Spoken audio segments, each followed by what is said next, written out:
ronco grave do motor V8 do Mercedes-Benz Classe S preto, aquele sedã de luxo blindado que custara mais de R$800 mil e que mais parecia um cofre sobre rodas do que um veículo, ecoou pelas vielas estreitas da periferia sul de São Paulo, como um intruso deslocado.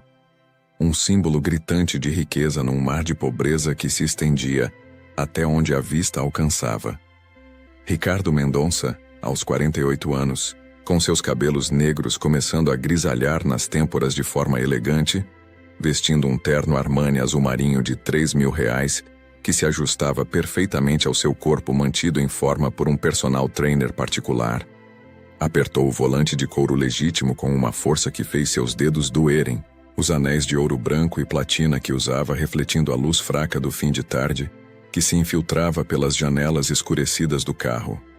Dono da construtora Mendonça, um império avaliado em mais de R$200 milhões que erguera arranha-céus por todo o Brasil, condomínios de luxo que dominavam o skyline de São Paulo, shopping centers em capitais do Nordeste, Ricardo sentia um desconforto estranho se alastrando por seu peito como uma doença insidiosa.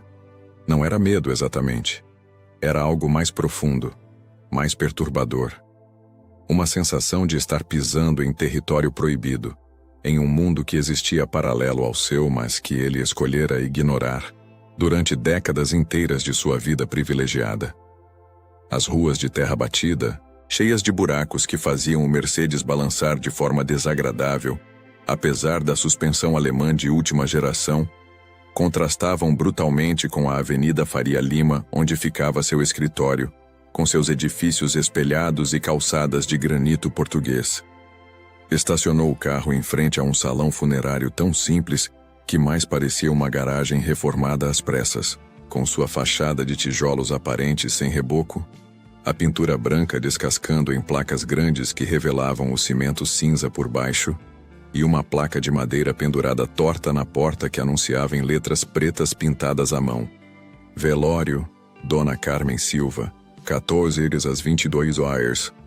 Ricardo trancou o carro 3 vezes, verificando obsessivamente se o sistema de alarme estava ativado, se as travas de segurança estavam funcionando, como se o veículo fosse o último elo que o conectava à realidade que conhecia, a vida que controlava com mão de ferro. Respirou fundo, o ar carregado de cheiro de esgoto misturado com fumaça de churrasquinho de rua, tão diferente do ar-condicionado perfumado com essências importadas que respirava em sua cobertura triplex nos jardins, e caminhou até a entrada do velório. Estava ali apenas por obrigação social, cumprindo um dever moral que sua secretária lhe lembrara 3 vezes. Dona Carmen fora sua governanta por quase 20 anos. Uma mulher de sorriso largo e mãos calejadas que cuidara de sua casa, de sua roupa, de suas refeições com uma dedicação maternal que ele, no fundo, sempre considerara parte do serviço pelo qual pagava generosamente. Quando ela se aposentara 5 anos atrás, Ricardo dera-lhe uma quantia poupuda como agradecimento, o suficiente para que ela comprasse uma casinha simples, e depois praticamente a esquecera. Imerso em negócios, em viagens internacionais, em jantares de negócios em restaurantes com estrelas Michelin. A notícia da morte dela chegara por um telefonema da filha, e Ricardo, movido por aquele senso de decência que pessoas ricas cultivam para se sentirem humanas, decidira comparecer ao velório. Apenas aparecer, apresentar condolências, talvez deixar um envelope com dinheiro para ajudar com as despesas do enterro e ir embora. 15 minutos, máximo. Tinha um jantar importante às 8, com investidores japoneses interessados no projeto da torre executiva, um arranha-céu de 40 andares que seria o mais alto da Avenida Paulista. Empurrou a porta de madeira que rangeu de forma lamentável, as dobradiças pedindo óleo há provavelmente anos, e entrou no salão. O contraste foi tão brutal que precisou piscar várias vezes para seus olhos se ajustarem. Depois do sol forte lá fora, a penumbra do interior era quase sufocante. Lâmpadas fluorescentes baratas piscavam no teto, algumas queimadas, criando bolsões de sombra pelos cantos. O cheiro era uma mistura nauseante de velas baratas de parafina, flores murchas em arranjos simples, café requentado provavelmente pela 10ª vez, e algo mais. algo que Ricardo identificou com um aperto no estômago como o cheiro úmido e adocicado de mofo, de pobreza, de vidas vividas nas margens. O caixão de Dona Carmen estava no centro do salão. Uma caixa de madeira compensada pintada de marrom, tão diferente dos caixões de mogno e bronze que ele vira em velórios de empresários conhecidos. Havia talvez 30 pessoas espalhadas pelo salão. A maioria mulheres de meia-idade vestindo roupas simples de tons escuros, rostos marcados pelo trabalho pesado, mãos ásperas segurando lenços de papel barato encharcados de lágrimas. Algumas o olharam quando entrou, reconhecendo-o imediatamente como o patrão rico, o homem que dirigia o Mercedes preto, e sussurros discretos começaram a circular como ondas em um lago. Ricardo atravessou o salão, cumprimentando com acenos curtos de cabeça, sentindo-se exposto, observado, julgado. Aproximou-se do caixão, olhou o rosto sereno de Dona Carmen, tão pequena e frágil na morte, e murmurou uma oração mecânica que aprendera na infância católica, mas que há anos não significava nada para ele. Estava prestes a se virar, a procurar a filha de Dona Carmen para dar os pêsames e ir embora, quando seus olhos varreram casualmente o salão mais uma vez. E foi então que o mundo inteiro parou de girar.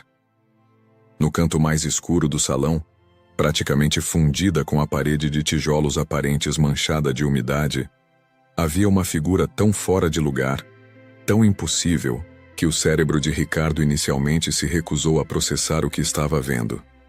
Uma mulher. Não apenas uma mulher. Uma aparição.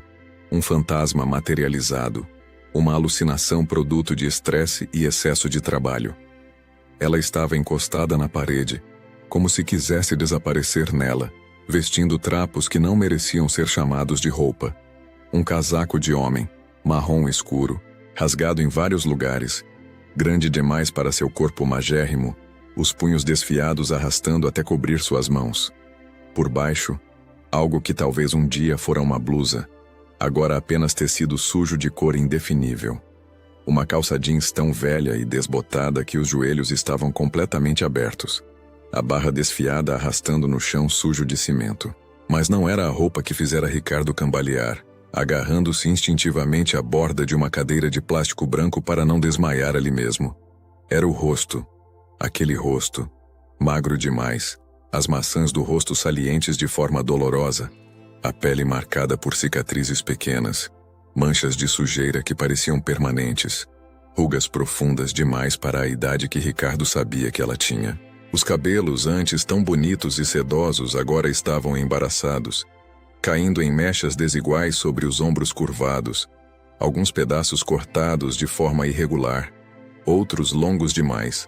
A cor castanha escura agora mesclada com fios grisalhos e manchas de sujeira.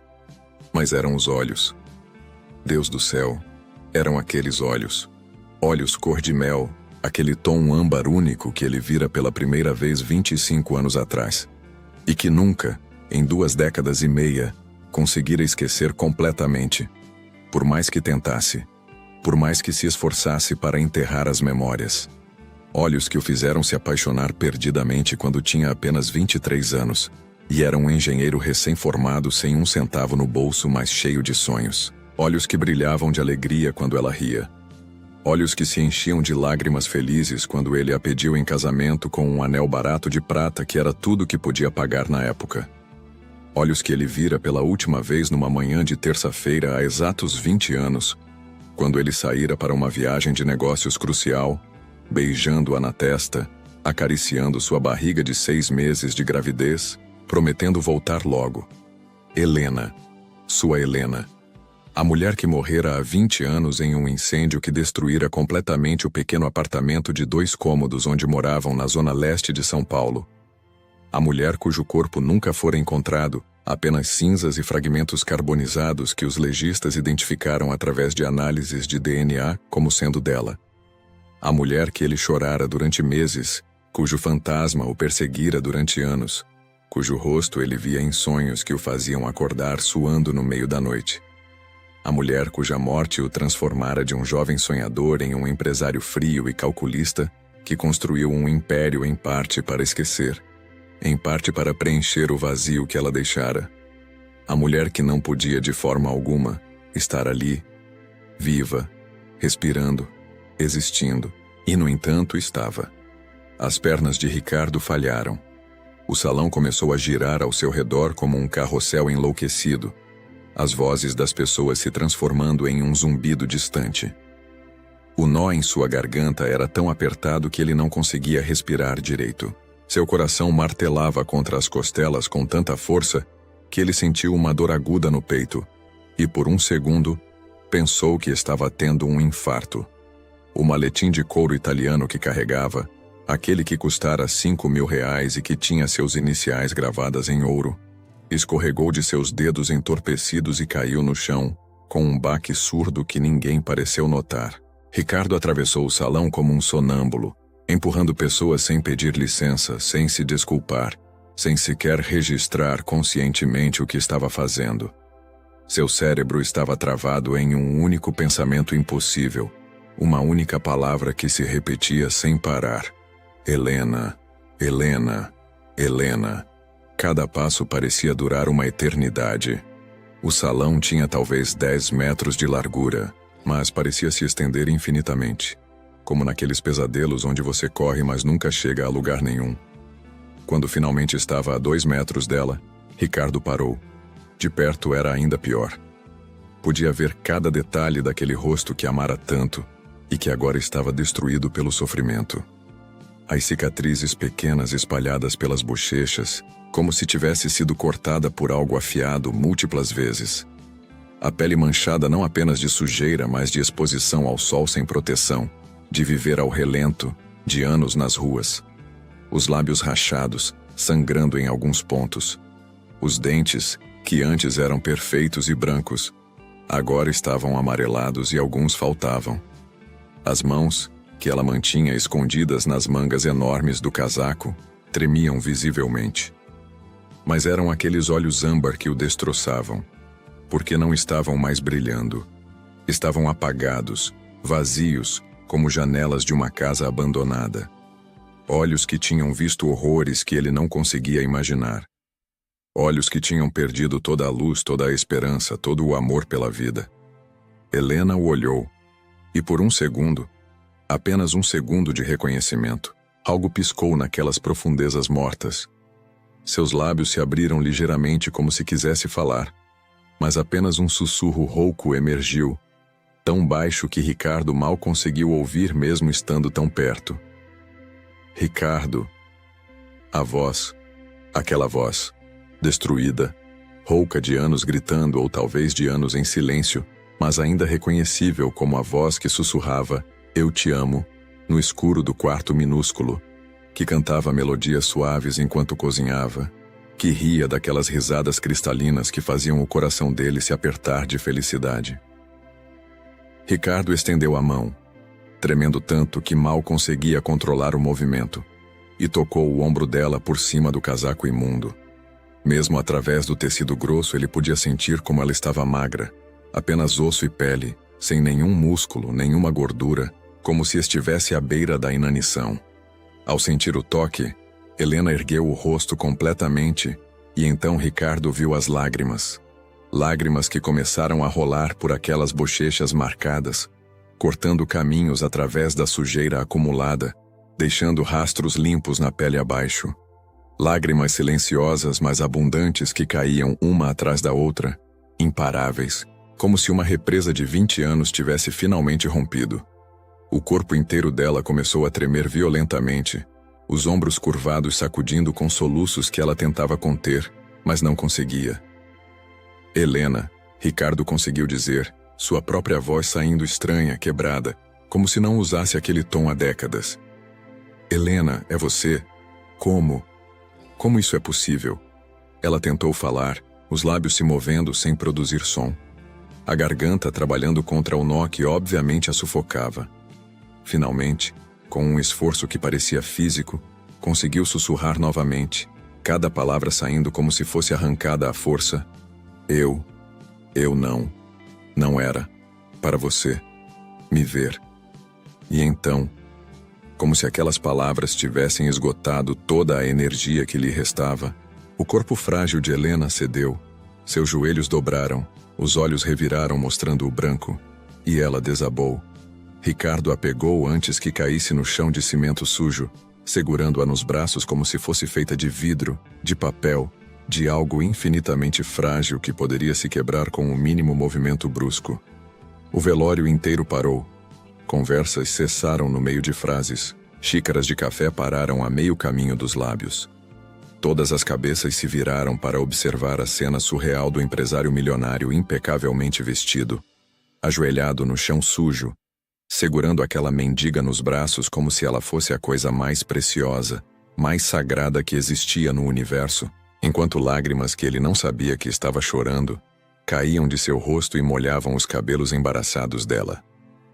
"Alguém chame uma ambulância!"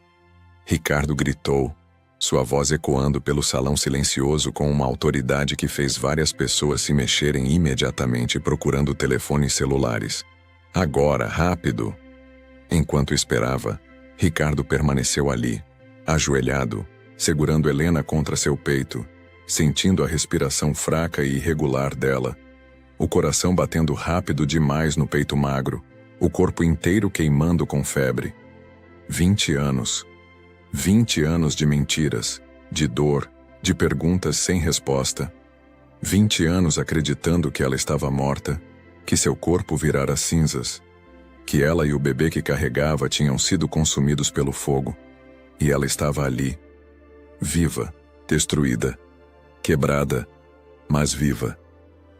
E Ricardo soube com uma certeza absoluta que cortou através de toda a confusão e choque, que não descansaria até descobrir a verdade. Toda a verdade. Como isso aconteceu? Por que aconteceu?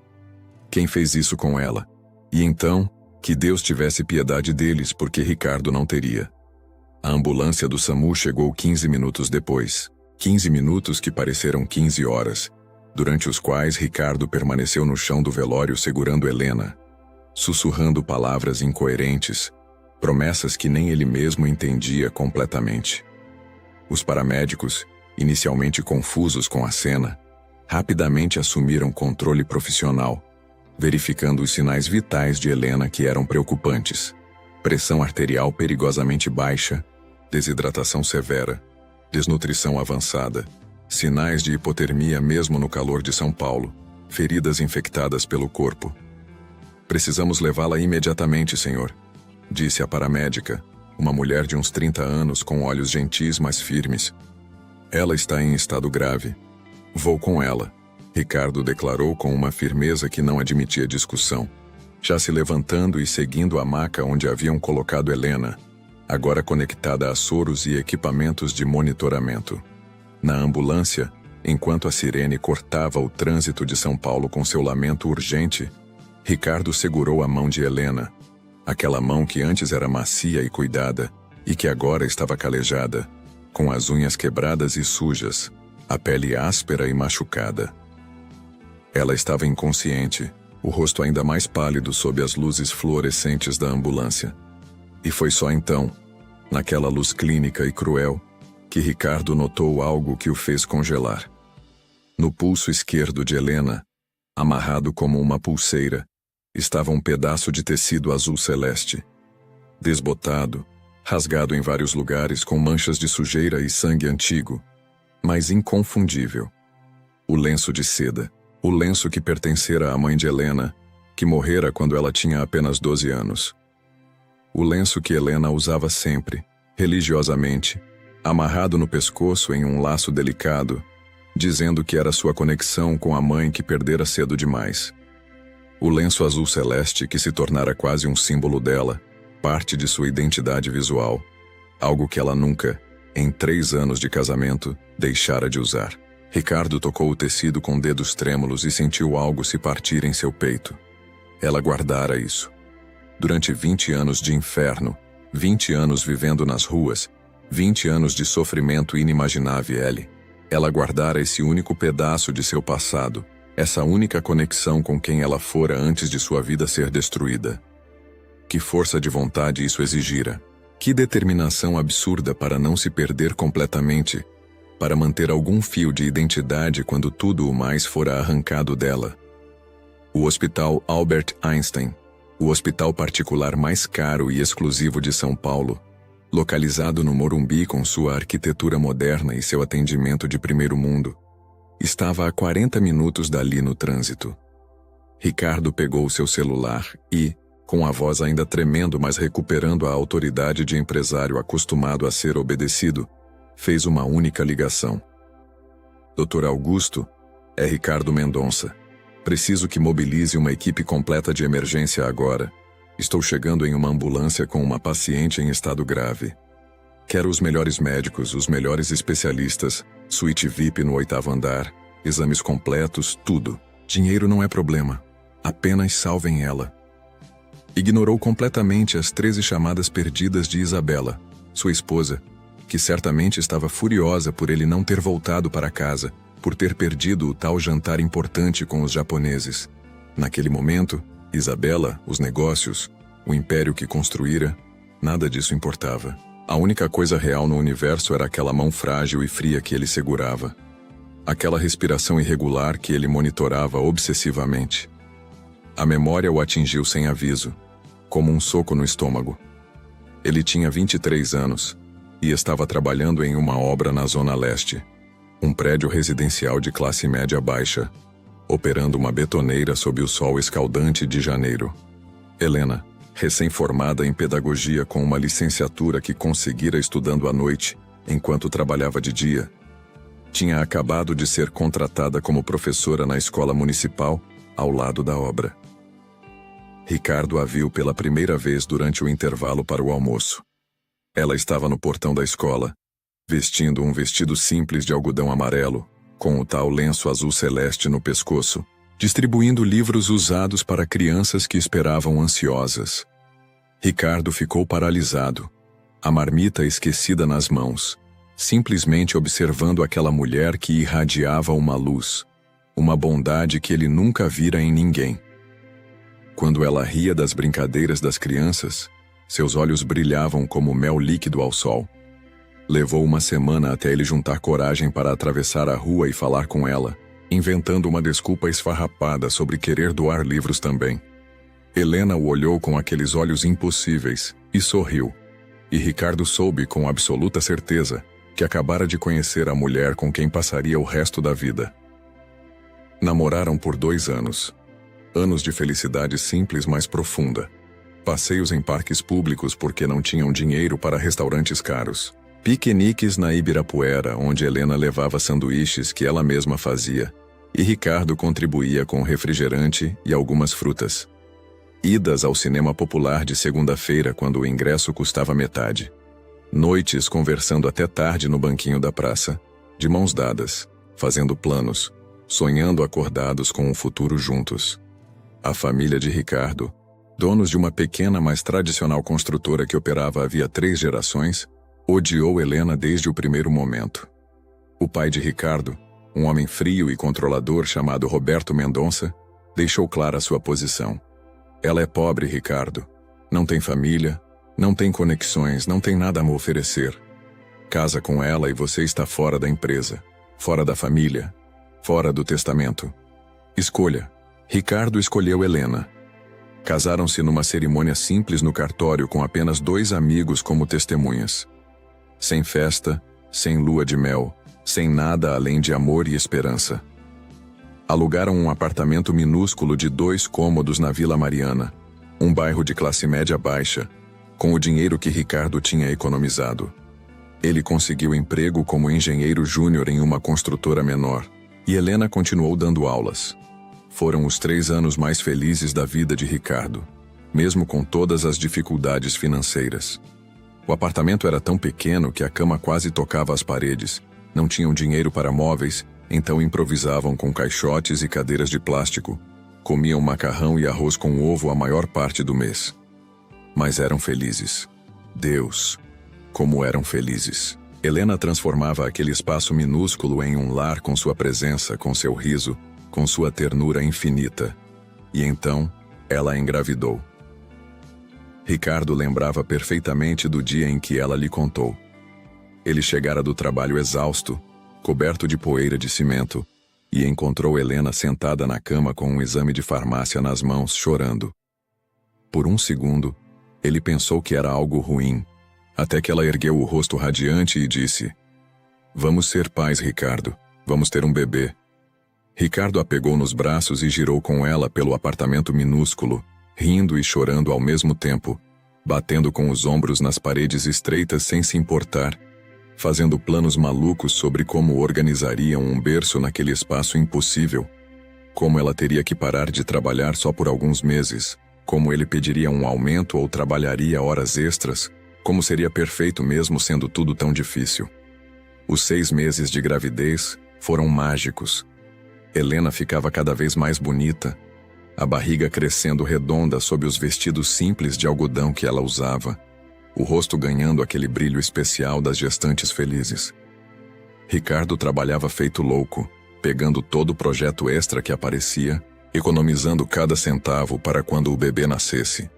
Isabela, que era vizinha deles no mesmo prédio, se ofereceu para ajudar, trazendo roupinhas de bebê usadas, dando conselhos sobre gravidez, se tornando amiga próxima de Helena. Ricardo era grato pela ajuda, pela companionship que Isabela oferecia a Helena quando ele estava trabalhando muitas horas. E então veio aquela viagem. Um cliente importante em Campinas. Um projeto que poderia render o primeiro contrato grande de Ricardo.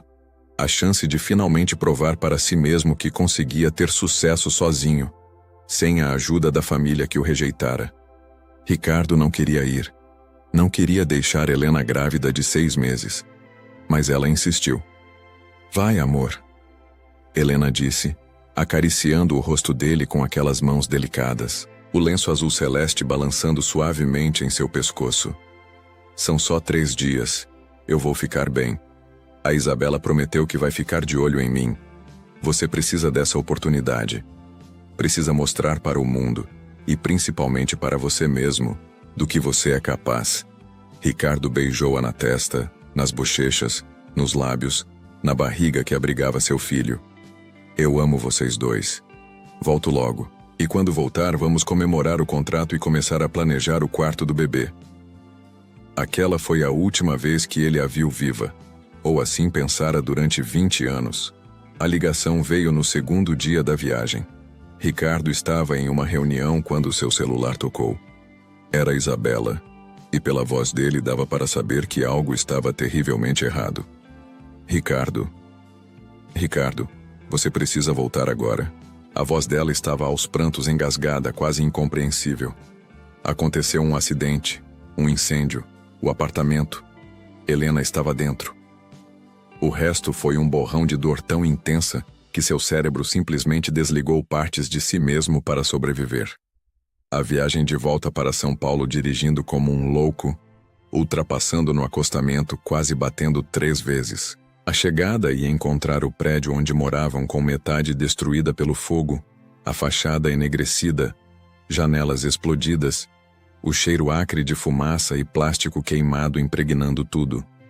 Bombeiros ainda trabalhando nas cinzas fumegantes do apartamento que fora seu lar. Isabela estava lá esperando por ele. E quando Ricardo a viu, algo nele quebrou definitivamente. Ela o abraçou enquanto ele gritava, um grito animal de dor pura, e lhe contou em pedaços fragmentados o que acontecera. Um curto-circuito na fiação antiga do prédio. O fogo se espalhara rápido demais. Helena estava dormindo. Não conseguiu sair a tempo. Quando os bombeiros chegaram, era tarde demais. Encontraram apenas cinzas, apenas restos carbonizados irreconhecíveis. "Eles vão fazer exame de DNA", Isabela dissera, segurando as mãos dele, mantendo-o ancorado à realidade quando tudo que ele queria era se atirar nas cinzas ainda quentes e desaparecer com ela. "Mas Ricardo, você precisa se preparar. Não vai haver corpo para enterrar. Não vai haver despedida. O fogo foi muito intenso." Os resultados de DNA vieram 1 semana depois, positivos. Os fragmentos ósseos e tecidos carbonizados encontrados no apartamento eram de Helena. Identificação confirmada com 99,9% de certeza. Isabela organizou tudo porque Ricardo estava completamente desfeito, incapaz de tomar qualquer decisão. Um enterro simbólico com um caixão vazio. Uma lápide no cemitério da Vila Mariana com o nome dela e as datas. Uma despedida que não trouxe nenhum fechamento, apenas mais dor. Ricardo passou os 6 meses seguintes em um estado de semi-morte emocional. Perdeu o emprego porque não conseguia se concentrar. Passou dias inteiros trancado no hotel barato onde estava morando. Não conseguia voltar ao prédio, não conseguia sequer passar pela rua.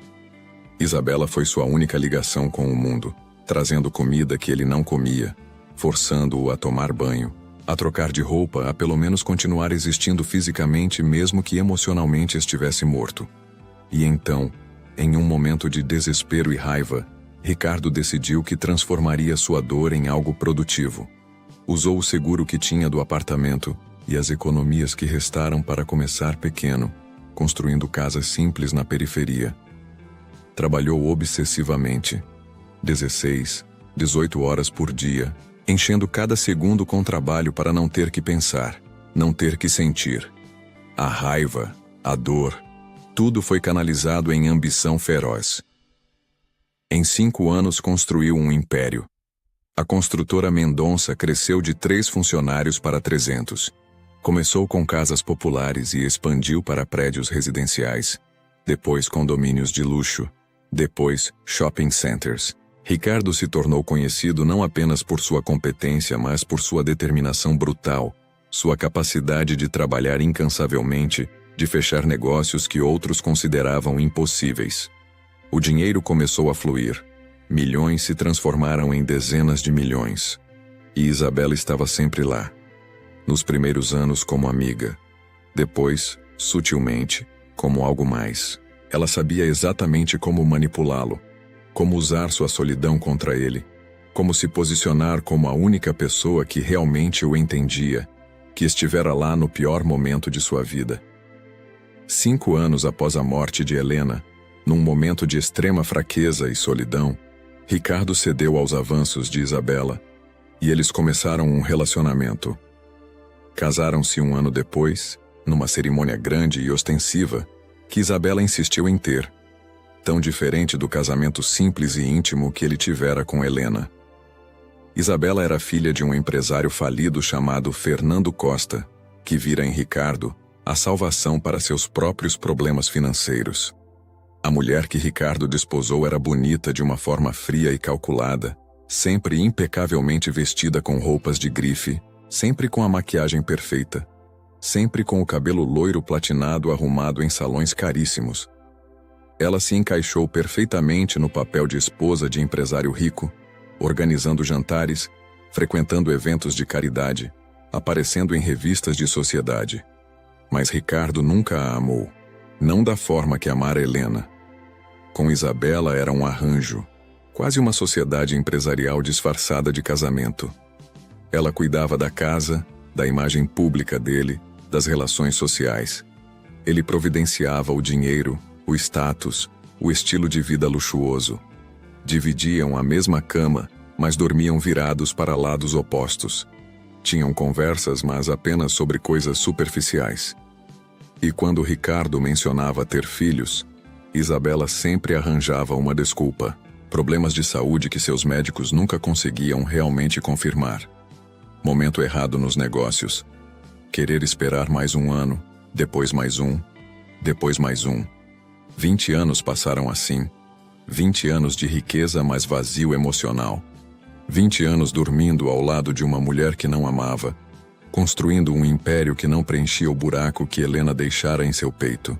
20 anos visitando aquele túmulo vazio no cemitério todo aniversário de morte dela, todo aniversário de casamento, todo Natal, colocando flores, conversando com uma lápide que não guardava nenhum corpo, mantendo viva a única coisa real que já tivera na vida, a memória de 3 anos de felicidade com Helena.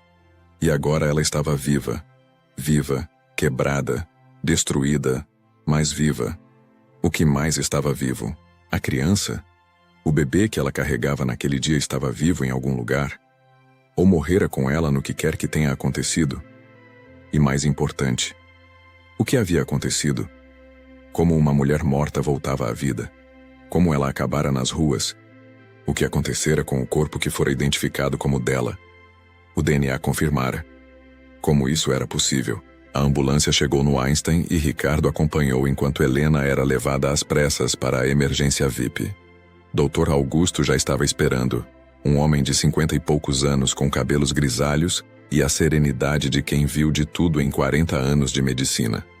Ricardo, ele disse colocando a mão no ombro do amigo porque eram próximos há anos.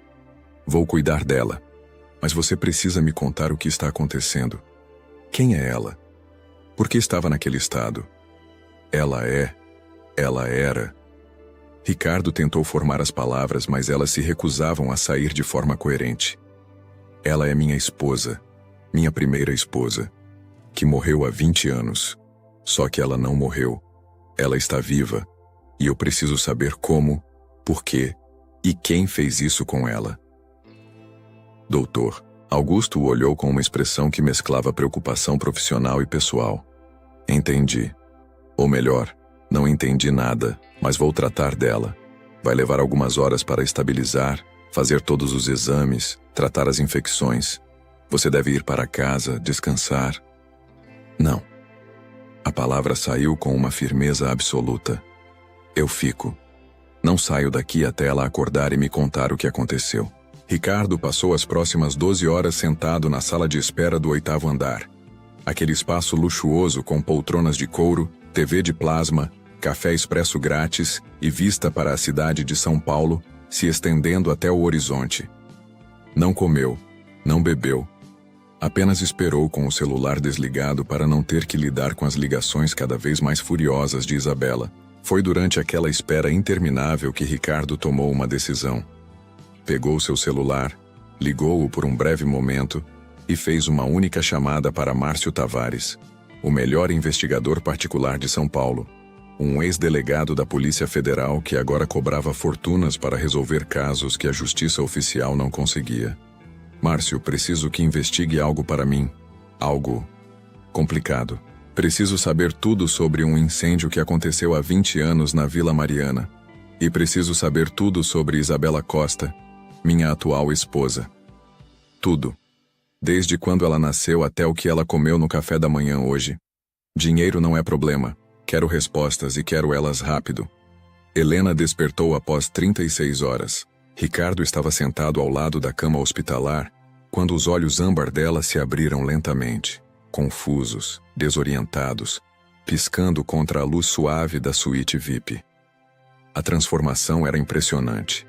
Depois de 2 banhos completos supervisionados por enfermeiras gentis, tratamento para piolhos, hidratação intravenosa, antibióticos para as infecções e alimentação gradual por sonda, Helena ainda estava terrivelmente magra, mas já não parecia aquela aparição fantasmagórica do velório. Usava um camisão hospitalar limpo, azul claro. Seu cabelo fora lavado, cortado e penteado por um cabeleireiro que Ricardo mandara vir ao hospital. As cicatrizes no rosto ainda estavam lá, marcas permanentes de sofrimento. Mas a sujeira tinha ido embora, revelando a pele clara por baixo. E no pulso, cuidadosamente preservado pelos enfermeiros por ordem expressa de Ricardo, ainda estava amarrado aquele pedaço de lenço azul celeste. Ricardo. A voz dela saiu fraca, rouca, mas era dela. Era realmente dela. Ricardo pegou a mão dela entre as suas, apertando suavemente, tentando não chorar e falhando miseravelmente. Estou aqui, Helena. Você está segura agora. Você está no hospital, está sendo cuidada. Ninguém vai te machucar nunca mais. Lágrimas começaram a escorrer dos olhos dela novamente. Você não deveria me ver assim. Eu tentei ficar escondida, não queria. Que você soubesse. Soubesse o quê? Helena, pelo amor de Deus, me conte o que aconteceu. Me conte tudo, por favor. E então, com a voz quebrando a cada poucas palavras, tendo que parar várias vezes para reunir forças, Helena contou. Contou sobre aquela noite, 20 anos atrás. Como Isabela aparecera no apartamento deles com uma garrafa de vinho, dizendo que queria conversar, que estava se sentindo sozinha. Helena, grávida e contente, confiando na amiga que tanto as ajudara, aceitou. Beberam vinho. Só que o vinho de Helena estava drogado. Ela começou a se sentir tonta, sonolenta, e então apagou. Acordou amarrada numa casa abandonada na periferia de São Paulo, numa sala vazia que cheirava a mofo e urina. Isabela estava lá, sentada numa cadeira, e quando viu Helena despertar, sorriu. Não era um sorriso bondoso. Era algo frio, calculista, predatório. Você está acordada? Que bom, Isabela dissera, sua voz sem nenhuma emoção. Preciso explicar algumas coisas para você, Helena. Eu sempre amei Ricardo. Desde que o conheci, desde o primeiro momento. Mas ele escolheu você. Você com sua pobreza, sua simplicidade irritante, sua bondade nauseante. Ele te escolheu ao invés de mim. Helena tentou falar, mas tinha uma mordaça. Tentou se mexer, mas estava amarrada com cordas que cortavam sua pele. Mas então eu percebi. Isabela continuou, arrumando as unhas com tranquilidade assustadora. Percebi que você não ia durar. Pessoas como você não duram com pessoas como Ricardo. Ele ia eventualmente se cansar. Ia perceber que precisava de alguém do nível dele. Alguém que pudesse ser uma parceira de verdade nos negócios, na sociedade. E então eu estaria lá esperando. Isabela se levantou, caminhou até Helena e acariciou seu cabelo de forma quase ternurosa. Mas aí você engravidou. E eu vi como ele ficou. Vi a felicidade dele. E soube que não ia funcionar esperar. Ele ia ficar preso a você por causa desse bebê. Ia desperdiçar sua vida toda em mediocridade. Então decidi acelerar as coisas. O plano era monstruoso em sua simplicidade. Isabela drogaria Helena e a manteria escondida. Contrataria criminosos para causar um incêndio no apartamento enquanto Ricardo estava viajando. Colocaria um corpo no apartamento, uma mendiga sem teto que ninguém reclamaria. Uma viciada em crack que Isabela pagara para ir ao apartamento com promessa de dinheiro. O corpo seria carbonizado além de qualquer reconhecimento visual. E então Isabela usaria seus contatos. Seu pai tinha amigos em lugares estratégicos para forjar os exames de DNA, subornar técnicos de laboratório, garantir que o corpo fosse oficialmente identificado como Helena. E funcionou perfeitamente. Isabela explicou quase orgulhosa. O incêndio aconteceu exatamente como planejado. O corpo foi encontrado. O DNA foi confirmado. Ricardo ficou devastado, exatamente como eu esperava. E você? Bem, você está aqui. Isabela manteve Helena naquela casa abandonada por meses. Grávida de 6 meses quando foi capturada, Helena viu sua barriga crescer enquanto estava acorrentada em condições terríveis. Isabela vinha uma vez por semana trazer comida mínima e água, apenas o suficiente para mantê-la viva. Disse que ia esperar o bebê nascer, depois se livraria de ambos permanentemente. Mas quando Helena estava com 8 meses de gravidez, houve um descuido. Isabela chegara bêbada uma noite, tropeçou, deixou a chave da corrente cair. Helena esperou até que ela dormisse alcoolizada no chão. Então conseguiu pegar a chave com os pés, soltou-se e correu. Era madrugada. Helena estava descalça, vestindo apenas um vestido rasgado e sujo, grávida de 8 meses, sem ter ideia de onde estava. Correu pela mata que cercava a casa, caiu várias vezes, machucou os pés em pedras e galhos, mas continuou correndo impulsionada pelo terror absoluto de ser recapturada. Eventualmente chegou a uma favela na Zona Sul, um lugar chamado Paraisópolis, onde moradores de rua notaram a mulher grávida e ensanguentada, e, movidos por compaixão, a ajudaram. Helena deu à luz 1 mês depois numa invasão abandonada, assistida apenas por uma parteira improvisada, que era uma ex-viciada tentando se recuperar. O parto foi horrível, sem anestesia, sem equipamento médico adequado, apenas panos velhos e água fervida. Mas o bebê nasceu. Um menino lindo, perfeito, com olhos azuis idênticos aos de Ricardo. Gabriel, Helena sussurrou para Ricardo enquanto contava a história, as lágrimas agora caindo livremente. Eu o chamei de Gabriel porque achei que era meu anjo, minha única razão para continuar vivendo. Ele era tão pequeno, tão perfeito. Eu olhava para ele e via você. Via o amor que tínhamos tido. Helena viveu nas ruas com Gabriel, dormindo em albergues quando conseguia vaga, em papelões quando não conseguia. Trabalhou em qualquer coisa que encontrava, catando latinhas, limpando para-brisas em sinais, pedindo esmolas. Tudo para conseguir fórmula para o bebê, fraldas, o mínimo de roupa para mantê-lo aquecido. Quando Gabriel completou 3 anos, Helena conseguiu matriculá-lo numa creche pública, usando documentos falsos que comprou de um falsificador em uma boca de fumo. Eu não contei a verdade sobre quem eu era, sobre o pai dele. Helena explicou, a voz quebrada de emoção. Tinha medo. Muito medo de que se Isabela descobrisse que tínhamos sobrevivido, ela viria terminar o trabalho. E mais. Mais do que isso, eu tinha vergonha. Olha o que eu tinha me tornado. Uma sem-teto, uma mendiga, alguém que as pessoas desviavam o olhar para não ver. Como eu poderia aparecer para você assim? Como poderia provar minha história quando o mundo inteiro acreditava que eu estava morta? Ela passou 2 décadas vivendo nas ruas de São Paulo, vendo Gabriel crescer. O menino era brilhante, herdara a inteligência do pai. Conseguiu bolsas de estudo, passou em escola técnica, depois conseguiu entrar na universidade pública estudando engenharia com bolsa integral. Quando Gabriel completou 18 anos, Helena o expulsou de perto dela. Você tem futuro, ela lhe disse quando ele protestou, quando tentou insistir que cuidaria dela. Você vai ser engenheiro, vai ter uma vida boa, não pode carregar sua mãe mendiga nas costas.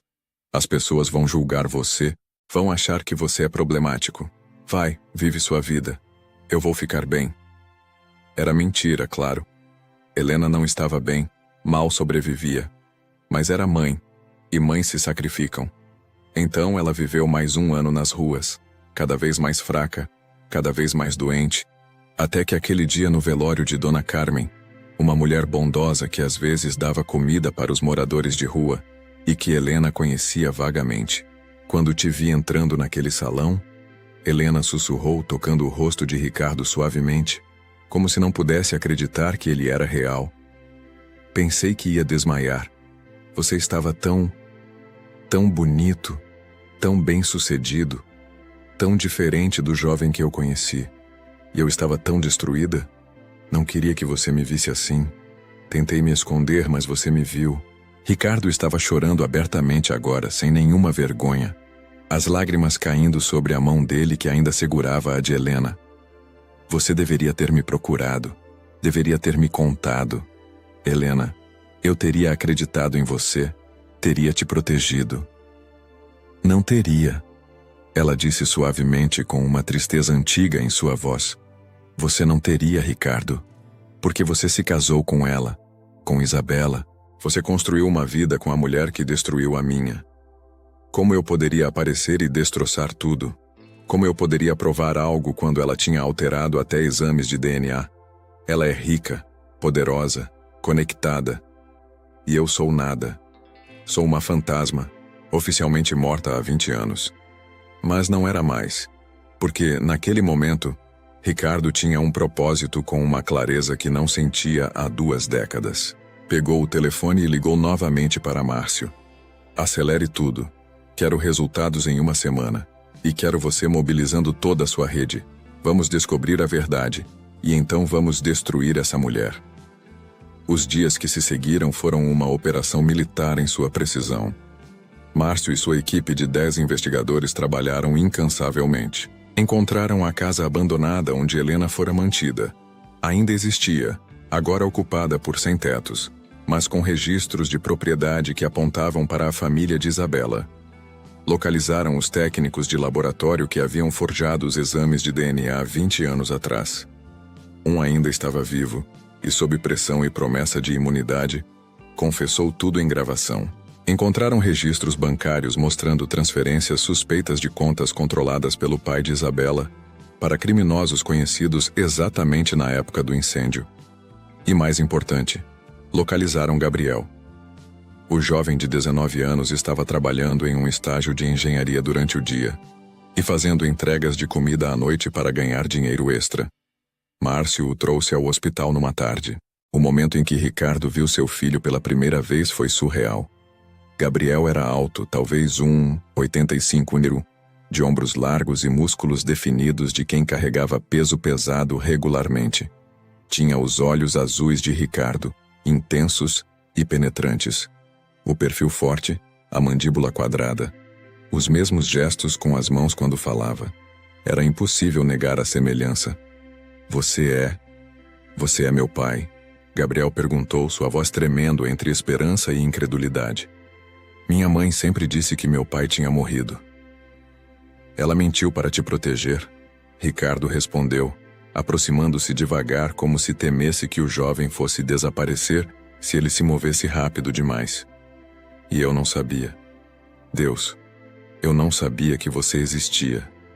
Se soubesse, ele teria movido mundos para nos encontrar." Helena disse da cama, estendendo uma mão para Gabriel, que correu para ela, ajoelhando-se ao lado da cama e abraçando-a com lágrimas rolando pelo rosto. Ricardo se juntou a eles, abraçando pai e filho juntos pela primeira vez. E algo que estava quebrado dentro dele começou a se consertar.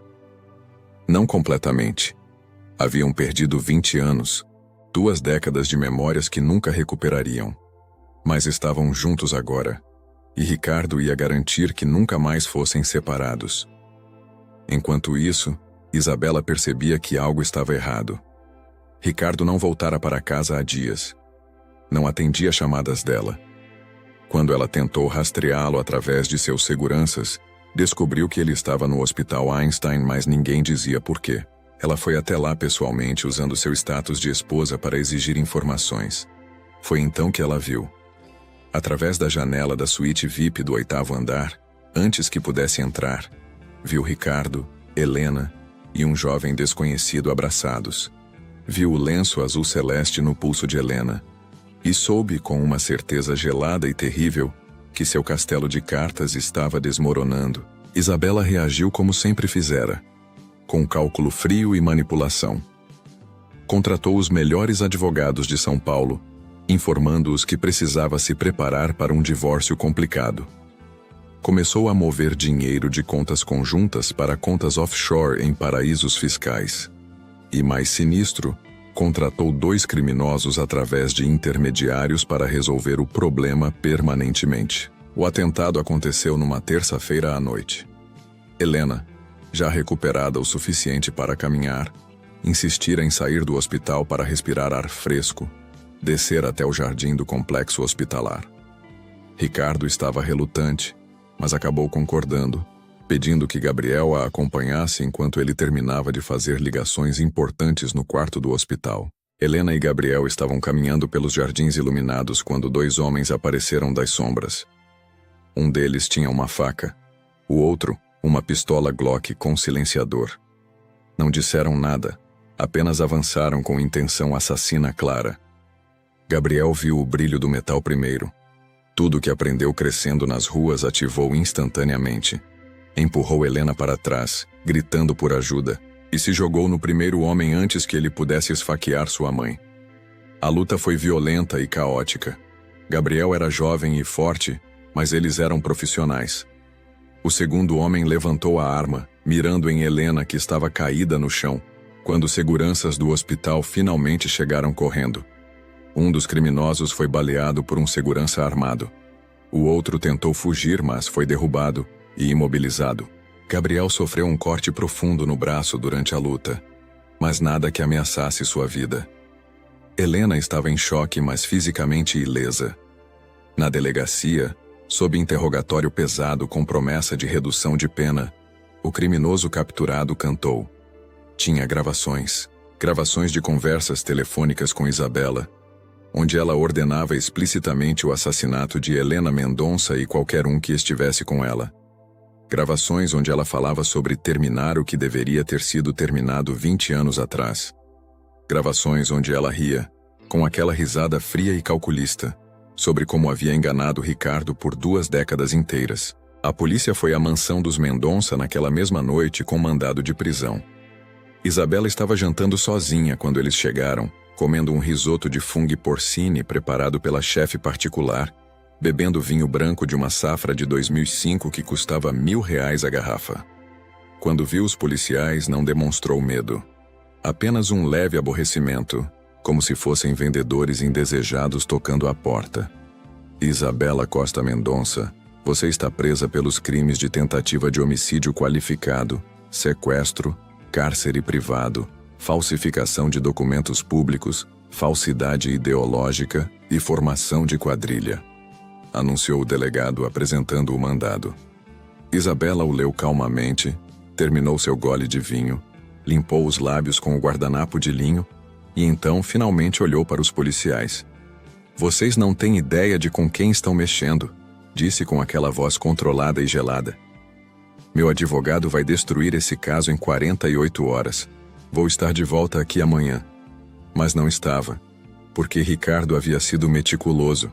As evidências eram esmagadoras, irrefutáveis, acumuladas por uma semana inteira de investigação profissional. E Ricardo tinha algo que Isabela nunca tivera: amor verdadeiro para motivá-lo, para torná-lo implacável em sua busca por justiça. A confrontação pública aconteceu 3 meses depois, em uma coletiva de imprensa convocada por Ricardo no auditório principal da construtora Mendonça. Ele convidou todas as emissoras de TV, todos os grandes jornais, revistas, portais de notícias.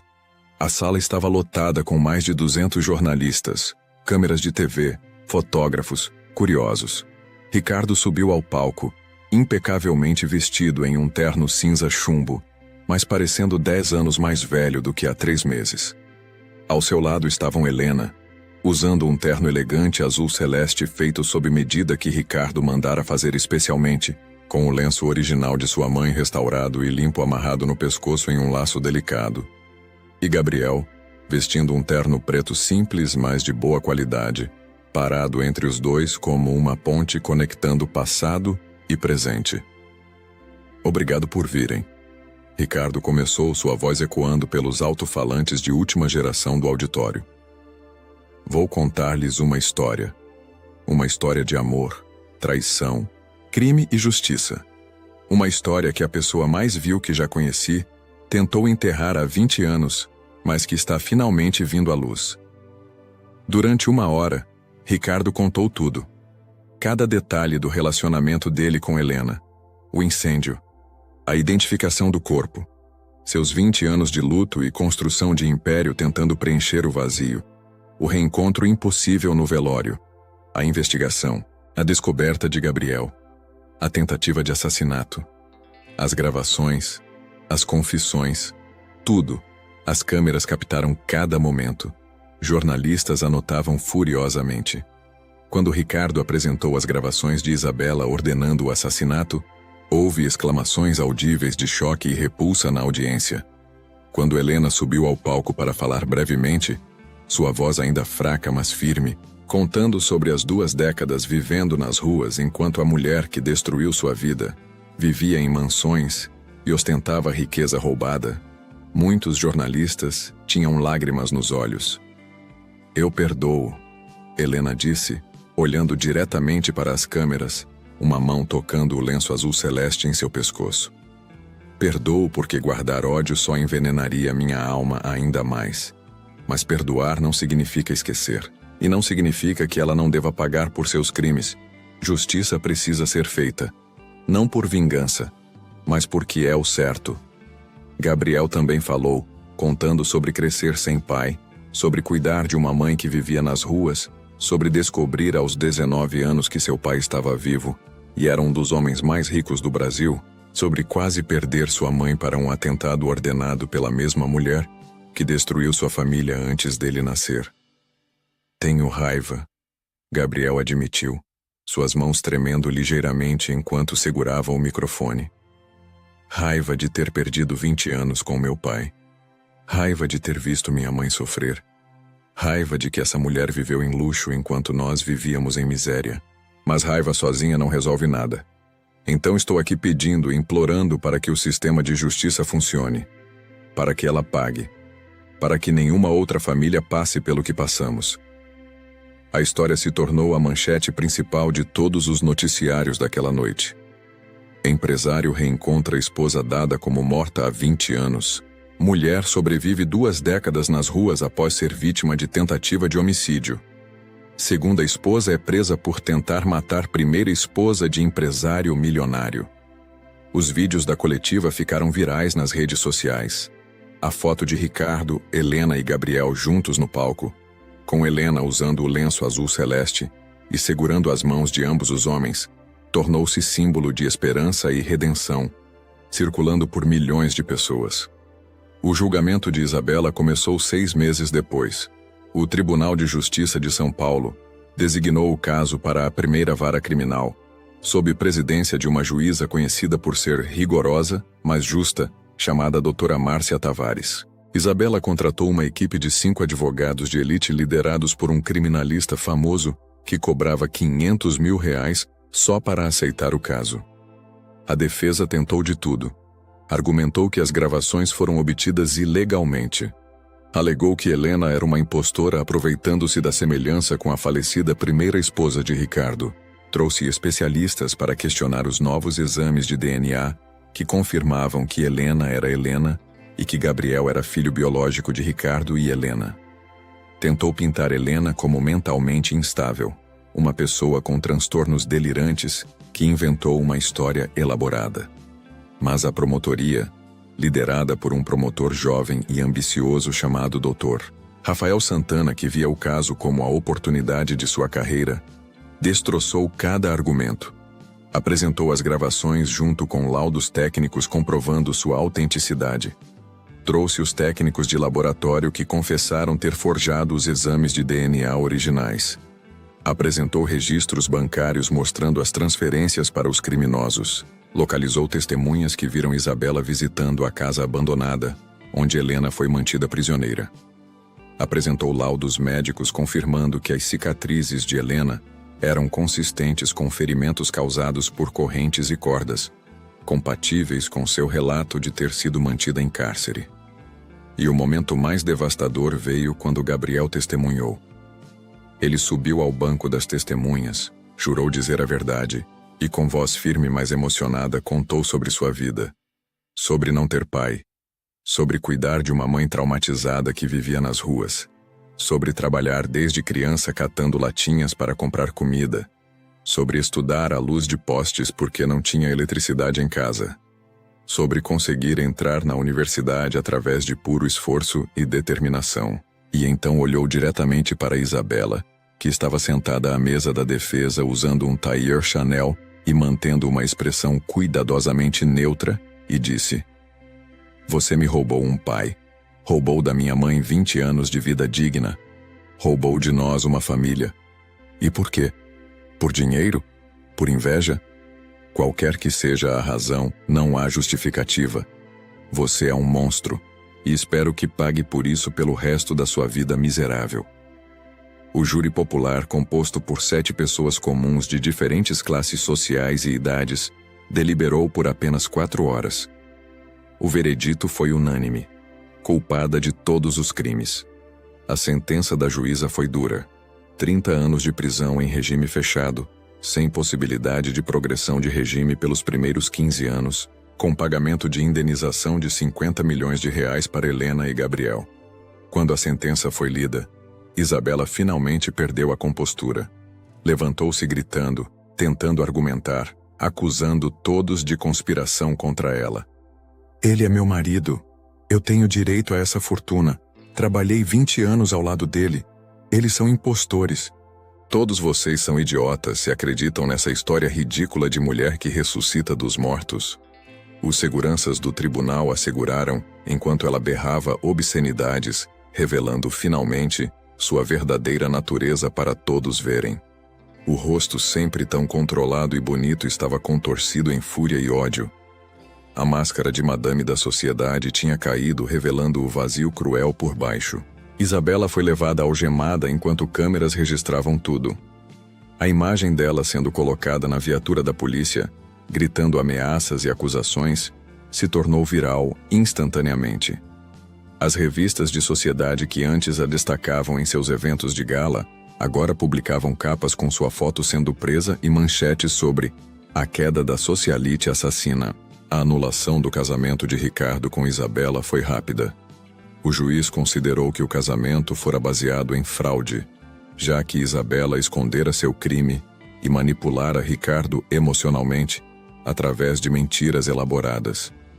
Todo o patrimônio que ela havia acumulado durante o casamento foi revertido para Ricardo. A mansão onde moraram foi vendida. As contas bancárias conjuntas foram esvaziadas e o dinheiro devolvido à construtora Mendonça. Isabela literalmente perdeu tudo.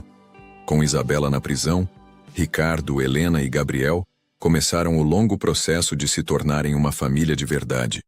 Ricardo vendeu a cobertura nos jardins onde morara com Isabela e comprou uma casa menor, mas muito mais acolhedora no bairro de Pinheiros, uma casa de 3 andares com um jardim amplo onde cresciam jasmins que perfumavam o ar, com janelas grandes que deixavam entrar luz natural abundante, com cozinha espaçosa, onde Helena começou a cozinhar novamente, redescobrindo o prazer de preparar refeições para as pessoas que amava. 6 meses após o julgamento, numa manhã de sábado ensolarada, Ricardo preparou o café da manhã para Helena. Ovos mexidos do jeito que ela gostava. Pão francês quentinho que ele fora comprar pessoalmente na padaria da esquina às 6 da manhã. Suco de laranja natural espremido na hora. Café feito com carinho na cafeteira italiana. Arrumou tudo numa bandeja com uma rosa vermelha num vasinho pequeno e levou para o quarto onde Helena ainda dormia, exausta porque passara o dia anterior ajudando a organizar a biblioteca da nova escola, que Ricardo construíra na periferia. Helena acordou com o cheiro do café. Abriu aqueles olhos cor-de-mel que finalmente tinham recuperado um pouco do brilho antigo. E sorriu. Era um sorriso tímido ainda, marcado por anos de trauma, mas era um sorriso verdadeiro. "Bom dia, amor da minha vida", Ricardo disse, pousando a bandeja cuidadosamente no colo dela. Eles tomaram café na cama, conversando sobre trivialidades, sobre os planos para o dia, sobre Gabriel que estava se formando no fim do semestre com as melhores notas de sua turma, e já tinha recebido proposta para trabalhar na construtora Mendonça ao lado do pai. Quando terminaram, Ricardo pegou a mão de Helena, notando como ela estava menos magra agora, menos marcada, como meses de boa alimentação. Cuidados médicos e amor estavam lentamente curando 2 décadas de abuso e negligência. "Helena", ele começou, a voz tremendo de emoção. "Eu perdi 20 anos com você. 20 anos que nunca vou recuperar. 20 anos de memórias que deveríamos ter construído juntos, de filho que deveríamos ter criado juntos, de vida que deveríamos ter vivido juntos." Lágrimas começaram a se formar nos olhos de Helena. "Ricardo." "Mas temos agora", ele continuou, tirando uma pequena caixa de veludo azul do bolso do roupão. "Temos hoje e amanhã, e todos os dias que nos restam. E eu não quero desperdiçar nem mais um segundo. Eu te amo, Helena. Sempre amei. Mesmo quando achei que você estava morta. Mesmo quando me casei com outra pessoa tentando me convencer de que poderia seguir em frente. Você foi, e sempre será o amor da minha vida." Ricardo abriu a caixa revelando um anel de noivado absolutamente deslumbrante. Uma esmeralda colombiana de 5 quilates cercada por diamantes, montada em ouro branco, desenhada para capturar luz de todos os ângulos. Mas o mais importante não era o valor, embora fosse caríssimo. O mais importante era a cor. A esmeralda era azul celeste, exatamente do mesmo tom que o lenço que Helena usava no pescoço. "Casa comigo", Ricardo disse, sua voz quebrando. "Novamente. Oficialmente. Não porque já fomos casados antes, mas porque quero começar de novo. Quero fazer certo desta vez. Quero te dar a vida que você merece, o amor que você sempre mereceu, a família que foi roubada de nós." Helena não conseguiu responder com palavras. Apenas acenou com a cabeça vigorosamente enquanto lágrimas rolavam livremente pelo rosto. Estendeu a mão trêmula e deixou Ricardo deslizar o anel em seu dedo. Encaixou perfeitamente. O casamento aconteceu 3 meses depois. Não foi uma cerimônia grande e ostensiva como o casamento de Ricardo com Isabela fora. Foi algo íntimo, significativo, verdadeiro. numa capela pequena no bairro de Paraisópolis, a mesma favela onde Helena dera à luz Gabriel, onde moradores de rua a ajudaram a sobreviver os primeiros anos. Estavam presentes apenas 50 pessoas. Gabriel como padrinho do pai, emocionado em seu terno novo. Dona Maria, a parteira que ajudara no nascimento de Gabriel, agora com 70 anos, mas ainda de sorriso radiante. Várias pessoas que ajudaram Helena durante seus anos nas ruas. Dr. Augusto e equipe do Hospital Einstein que cuidaram dela. Márcio e seus investigadores. Alguns poucos amigos verdadeiros de Ricardo que permaneceram leais durante o escândalo. E dezenas de crianças da escola que Ricardo construíra, onde Helena agora trabalhava como diretora pedagógica.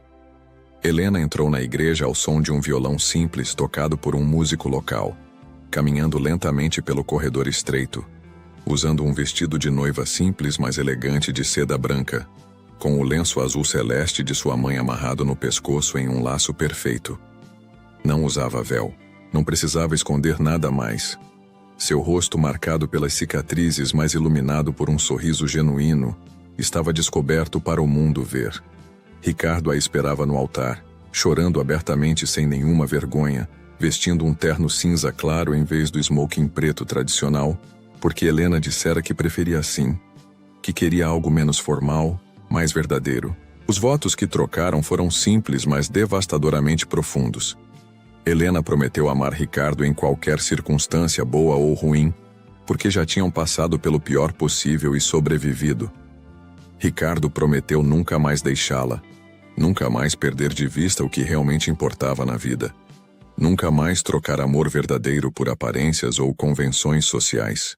Quando o padre disse "pode beijar a noiva", Ricardo tomou Helena nos braços e a beijou com uma paixão e ternura que fez metade da congregação irromper em lágrimas felizes.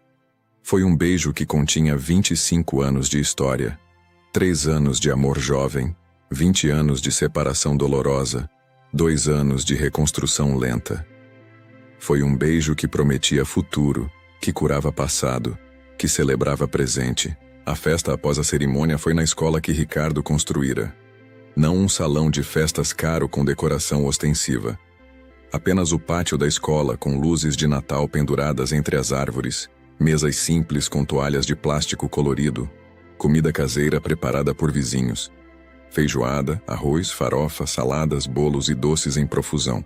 Uma festa simples onde ricos e pobres se misturavam sem barreiras, onde CEOs de empresas conversavam com ex-moradores de rua, onde o que importava não era quanto dinheiro você tinha, mas quanto amor você trazia. Gabriel deu um discurso que não deixou um olho seco. Falou sobre crescer sem pai, sobre amar uma mãe que sofria demais para ser completamente feliz, sobre descobrir que tinha um pai que era um bom homem enganado por circunstâncias terríveis, sobre finalmente ter a família que sempre sonhara. Terminou erguendo seu copo de refrigerante.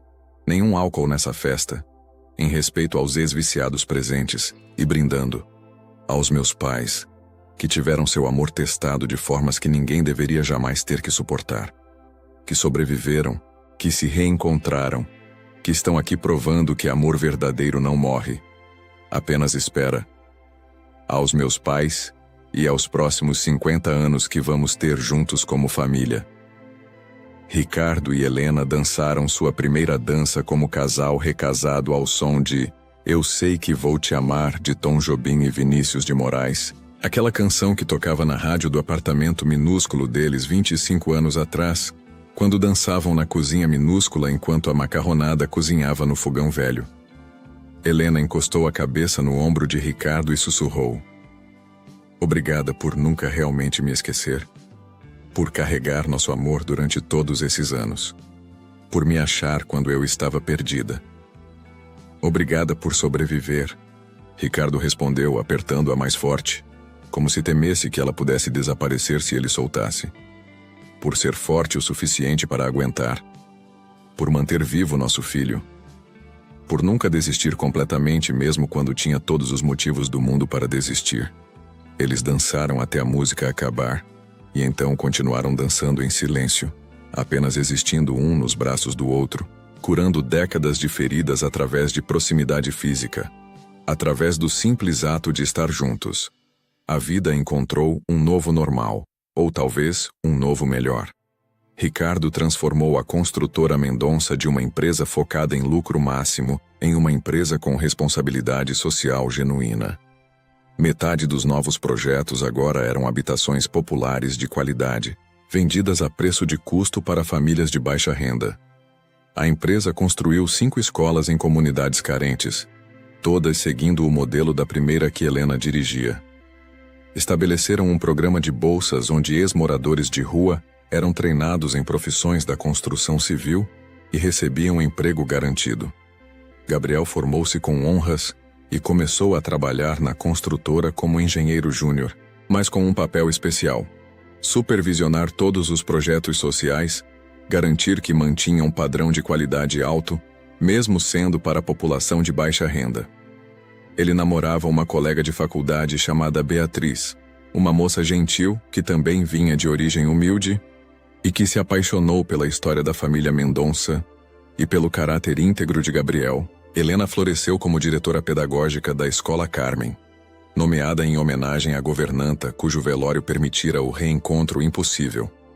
Ela desenvolveu um programa educacional revolucionário focado em crianças de comunidades carentes, combinando educação formal com apoio emocional, refeições garantidas, uniforme e material escolar fornecidos e acompanhamento familiar.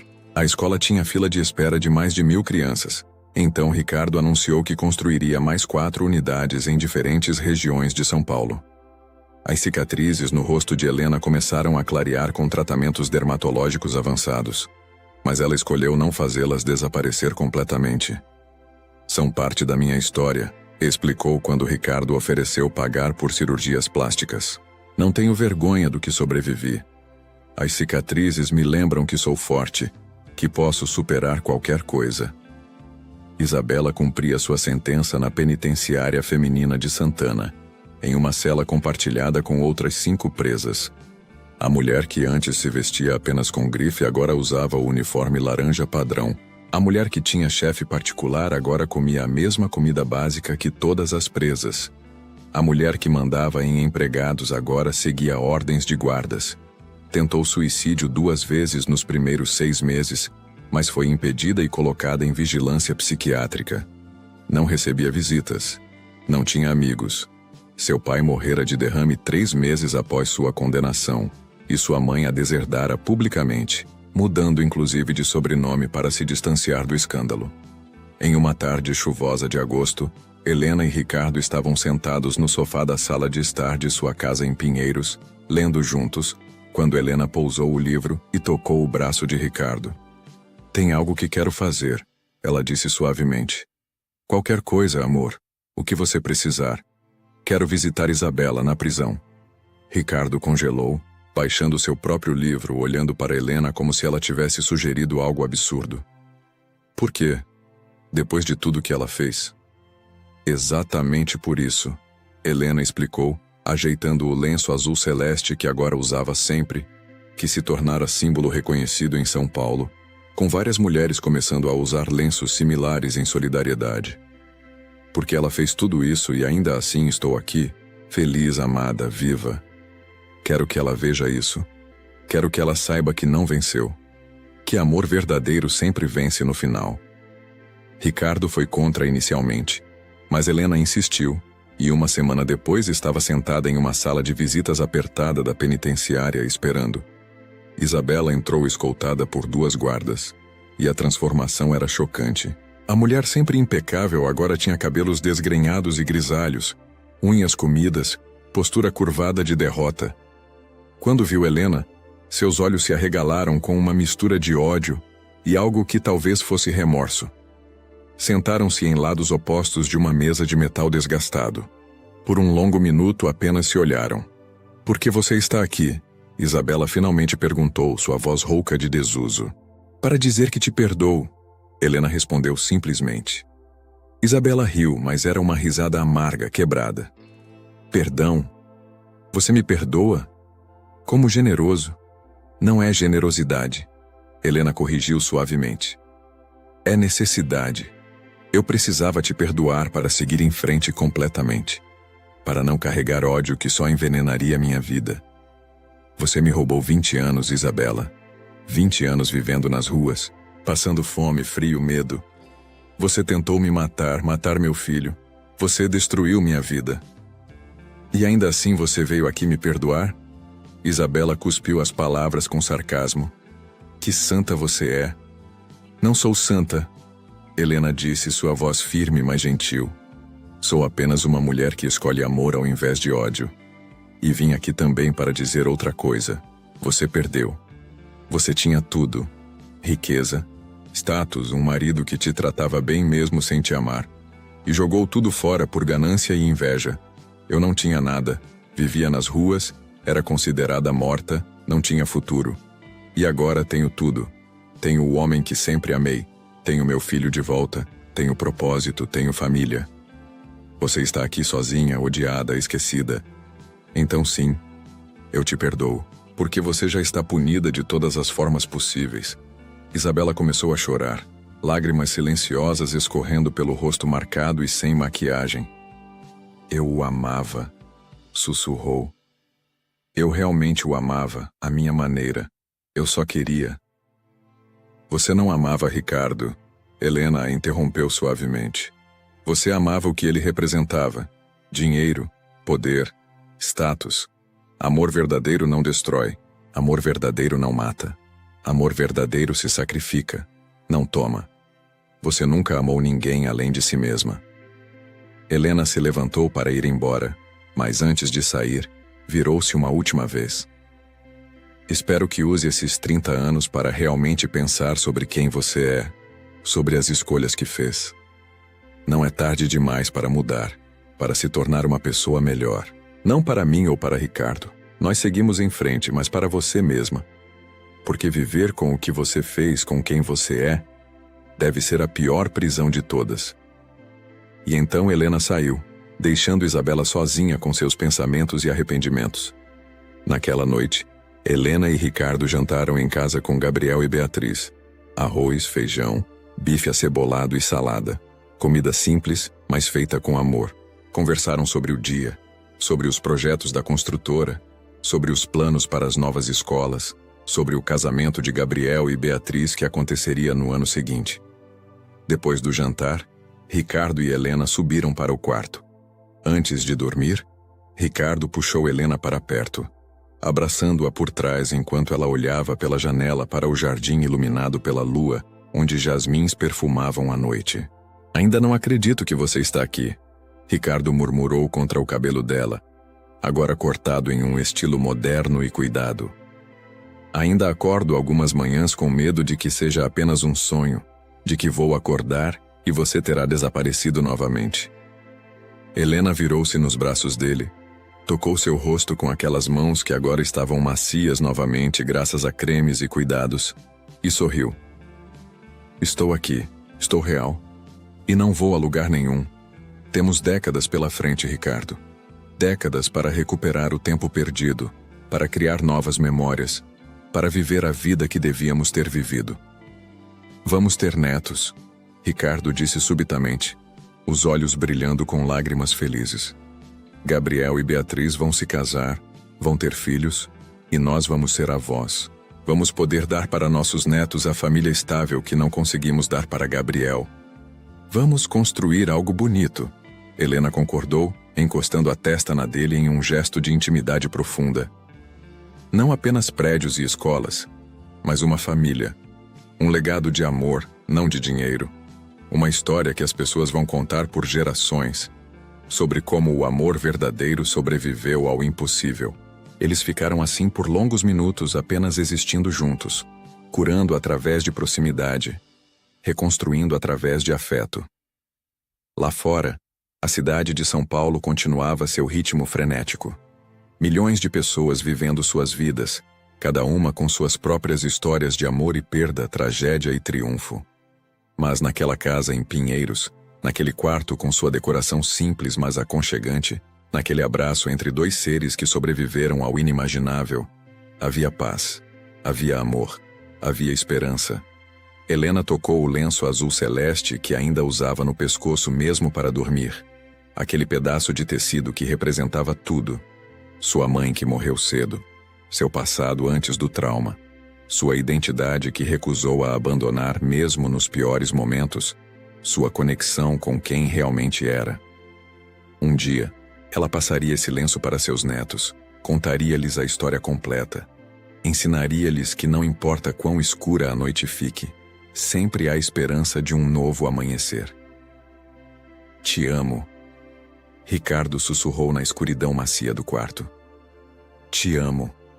Helena respondeu, sua voz cheia de uma felicidade serena que não sentia há 25 anos. E ali, naquele momento simples mas perfeito, a história de Ricardo e Helena encontrou não um final, mas um novo começo.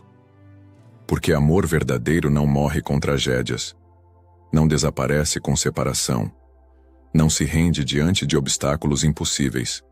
Amor verdadeiro espera, persiste, sobrevive. E no final, sempre vence.